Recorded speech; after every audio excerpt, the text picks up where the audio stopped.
Greetings, volunteers. This is Dr. Wes Honeycutt, and I'm showing you this video today to demonstrate how to assemble the LunAero version 1, which you are receiving in the mail. You're going to take a look at all the parts and be kind of confused, so just follow along, watch the video, and hopefully things should be made more clear. If you have any questions, feel free to contact me at honeycutt@ou.edu. First thing you're going to get is the base. The base connects to the pillars. This part has gears on it, and you want to adjust it to make sure it fits right.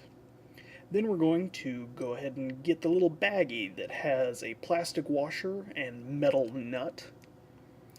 That screws in over the post to secure everything into place. Don't tighten it too tight, just finger tight, enough that it's still movable. Next, we're going to get the power supplies. There's 3 different ones because there's different power requirements for each device. The one with the cord attached, that goes right into the little monitor we have. It's pretty self-explanatory. There's a power plug and the HDMI. The HDMI will already be there, so you don't need to worry too much about it. Next, take the black cord, and that needs to go into the shiny black power supply. This cord goes to the Raspberry Pi. It needs to have that power supply because it has certain power requirements. This little purple cord that's attached, that just goes into the little white power supply. Next, we are going to take a look at the camera mount. So the camera mount, we're going to be more concerned with plugging it into the Pi first. It has that little ribbon cable, and that goes through the case, which we can just pop open here. So here we can see where we plugged in the power supply, and the HDMI, which is already plugged in. And this is the slot where we're going to put the cable. Do not put it over there. This one, no, no, no. So we are going to take the blue side of our cable and put it towards the USBs. Blue USB. Blue SB. That's the mnemonic I've been using to remember that. And we push that into the little connector and push it back in. Now let's take a look at the other connectors that are going to be put together. The red side of this big GPIO connector goes towards the red light of the Pi, and the hard drive and keyboard USB go in the USB slots, obviously. I'm sure all of you have some experience with USBs. Now, if your keyboard comes a little discharged and stops working on you, you can just get a USB cord and charge it. And even though you probably won't need to mess with this little board here, I want to show it to you anyway. These small connectors with the thick wires, they have little snaps, so they're easy for direction snapping. And A is the up-down motor on the pillars, B is the roundabout. The power supply here is labeled with black going to ground and red going to power supply. And this connector here, there's a red marking on it that goes up to pin 1, which is labeled on the board. So if anything happens there, that's just how you put it back together. Next, let's put on our scope. Now every scope's going to be different. Mine, it only really fits in the center because of the size of the foot on it. So we need to, you'll have to kind of figure out what works best. Now, I have big tough man hands that can tighten that nut really tight, so you may want to use a wrench. This device is our camera mount. I'm going to show you the screws that we care about. These teeth here are what holds the mount onto our scope. It's not going to damage anything. And the long screw is going to control how tight it is. There's our little connectors and these wing nuts on the side are used to adjust the camera location inside of this connector. So once we loosen those, we can wiggle this around. It takes some effort, but it's really not that bad. Once we're happy with the location, we just tighten it back up, and we're good to go. Now, do pay attention, there's this little green bit in here.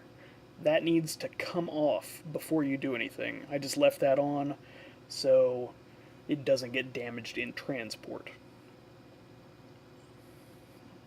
Now, my scope has a rubbery eyepiece, which is hard to connect to, so I use a screwdriver to make sure that it's nice and tight on there. If yours is fitting well and you feel like you don't need that, you don't need to use it. Now, I'm looking down through the scope to see where the camera is. What we want to see is the eye of that camera down through the wrong way of the scope. Here I'm going to be sticking a screwdriver in there near the camera, and you can see the tip of the screwdriver, and that black circle is the camera that we care about. Now all that's left is to plug into an extension cord, click the button to turn on the Raspberry Pi, and we are ready to track the moon. Now this little screen here is our computer screen. Kind of hard to see, but there's really just one icon on the desktop, and that's all we need. Double click, bring it up, and this is our program. There's some directions over here to remind you of what everything does in case you forget. And our little viewfinder is going to help us find the moon originally. We can press I to change the ISO of the camera. What we're really concerned about is getting high contrast between the edge of the moon and the sky. And here I'm messing with some buttons to change the exposure until I'm kind of happy with it. And now I'm moving the camera around. The arrow keys move the camera mount, and space stops it. Now it's kind of hard to find the moon the first time, so this may take a little bit of practice. And once we do that, we just press enter, and it's running. This is actually the moon that we're looking at, a little piece of paper on a pillow.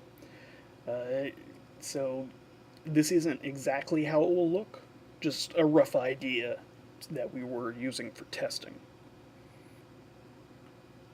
Now what happens if the moon gets out of the screen? Here I'm going to say the moon moved.